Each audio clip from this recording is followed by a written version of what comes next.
దేనా స్తోత్రాలు. మీ అందరికీ నా వందనాలండి. ఇర్మియా గ్రంథము 18వ అధ్యాయము 1వ వచనం. యెహోవా యొద్ద నుండి ఇర్మియాకు ప్రత్యక్షమైన వాక్కు, నీవు లేచి కుమ్మరి ఇంటికి పొమ్ము, అక్కడ నా మాటలు నీకు తెలియజేత్తును. నేను కుమ్మరి ఇంటికి వెళ్ళగా వాడు తన సారె మీద పని చేయుచుండెను. కుమ్మరి జిగట మట్టితో చేయుచున్న కుండ వాని చేతుల్లో విడిపోగా, ఆ జిగట మన్ను మరలా తీసుకొని కుమ్మరి తనకు యుక్తమైనట్టుగా దానితో మరియొక కుండను చేసెను. మరి అదే విధముగా ఇర్మియాకి ఏ విధముగా అయితే దేవుడు కుమ్మరి ఇంటికి పంపించి ఉన్నాడో, అదిగోండి ఆ సారె మీద ఆ మట్టి ముద్దను తీసి తనకు మైండ్ సెట్లో, మరి ఆ కుమ్మరి తన మైండ్ సెట్లో ఏదైతే పాత్రను చేయాలని అనుకుంటున్నాడో ఆ పాత్రను రూపుదిద్దుతాడు.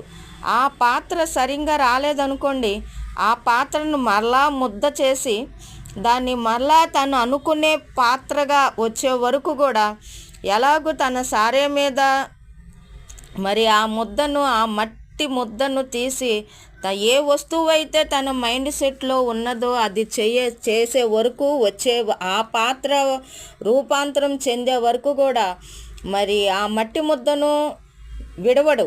మరి అదే విధముగా ఆ సృష్టికర్త అయిన ఆ కుమ్మరి లాంటి వాడి అయిన సృష్టికర్త మన దేవుడు మన పట్ల ఒక ఆలోచన కలిగి ఉన్నాడు.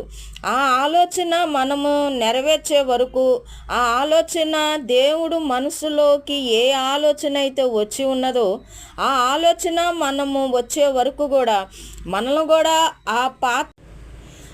ఆ పాత్ర అలాగొచ్చే వరకు కూడా మరి ఆ సృష్టికర్త అయిన దేవుడు తనకు మనసులో ఉన్న ఆ పాత్ర వచ్చే వరకు కూడా మనల్ని కూడా అలాగ చేయువాడై ఉన్నాడు. మరి అదే విధముగా 5వ వచనములో, అంతటా యెహోవా వాక్కు నాకు ప్రత్యక్షమై ఇలాగు సెలవిచ్చెను, ఇశ్రాయేలు వారులారా, ఈ కుమ్మరి మట్టికి చేసినట్లు నేను మీకు చేయలేనా?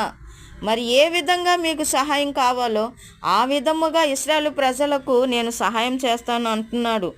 మరి కుమ్మరి తనకు యుక్తమైనట్టుగా దానితో ఒక కుండను చేసినట్లు ఇశ్రాయేలులారా నేను మీకు చేయలేనా? కుమ్మరి మట్టికి చేసినట్లు నేను మీకు చేయలేనా? ఇదే యెహోవా వాక్కు. జిగటమన్ను కుమ్మరి చేతిలో ఉన్నట్టుగా ఇశ్రాయేలు వారులారా మీరు నా చేతిలో ఉన్నారు.